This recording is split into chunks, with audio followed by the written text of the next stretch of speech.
Just read Project 2025. The former president said that's not true. He says everything. Come on, are we really taking his word for it? Okay, Project 2025 is a lengthy document, but what we know from the very active first few months of the Orange Man's presidency is that it does seem to be going step by step, stage by stage through Project 25. So if you don't know, you either got to get to know or you'll find out in real time as these things unravel.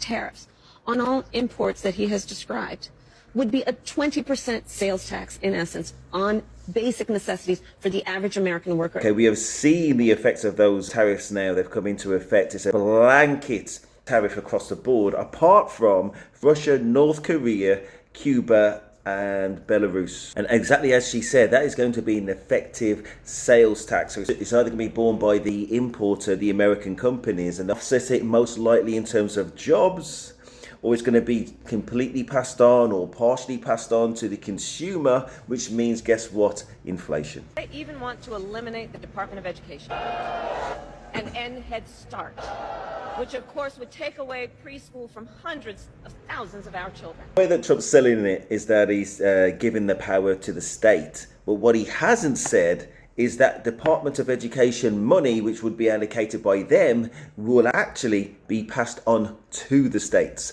Which way do you think it's going to go? To self or to them? Oh, a little bit for you, a bit for me. A little bit for you, a little bit for me. Probably. Otherwise, Putin would be sitting in Kyiv with his eyes on the rest of Europe, starting with Poland. And why don't you tell the 800,000 Polish Americans right here in Pennsylvania how quickly you would give up for the sake of favor and what you think is a friendship with what is known to be a dictator who would eat you for lunch. One of the things I have to highlight is, where is Trump's focus when it comes to Ukraine? Completely off the radar. It's almost like he's forgotten about it. Whilst Ukraine, on the front line of his allies in the west of Europe, is getting pummeled while he's just distracted with other things and playing golf and is not focused on task. Is he focused on Ukraine? Is Ukraine getting any effective support? They're getting 10% tariffs as of last couple of days. Is he focused on Palestine whilst people die?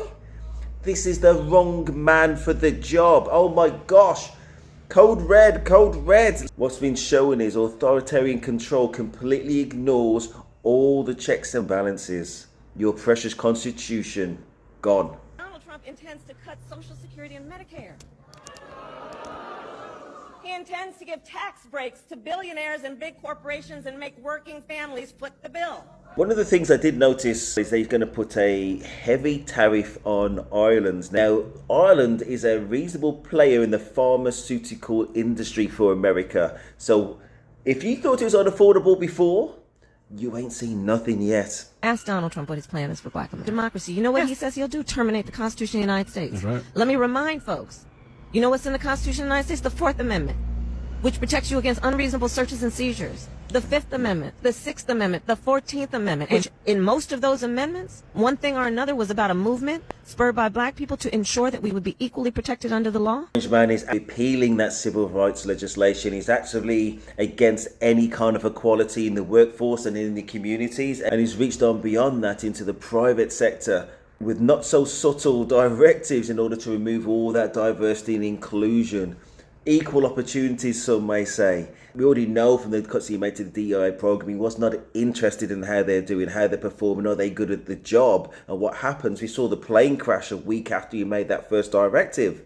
He's quick to blame DEI based on no evidence whatsoever. At the same time, he's got Hegsteth negotiating with Russia in something he's never done in his life. That is true DEI. There is a huge contrast in this election. Donald Trump has said he will be a dictator on day one.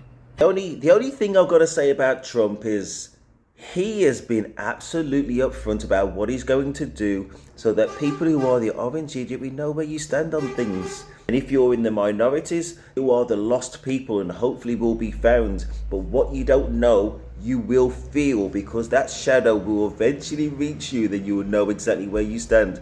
Just like there's no black representatives in cabinet. And for everybody else who may not even necessarily have voted for Trump, we are also finding out how that new world order is. Whether you're an advocate or not, you try speaking out against Trump and see where things go. If he can have any influence on your job and you're speaking out, do you feel that you have the free speech to say what you want. It's just an opinion, right? Or is it something which is going to have economic consequences for you like it has for many others? I don't know if you saw the story on that black general. He made the mistake of talking out on George Floyd, but more specifically he was talking on his own personal experiences of discrimination and having to go out and prove himself and try twice as hard. He got sacked for that. So let's not pretend that we don't know who we are dealing with. And if you don't already know, then please try harder.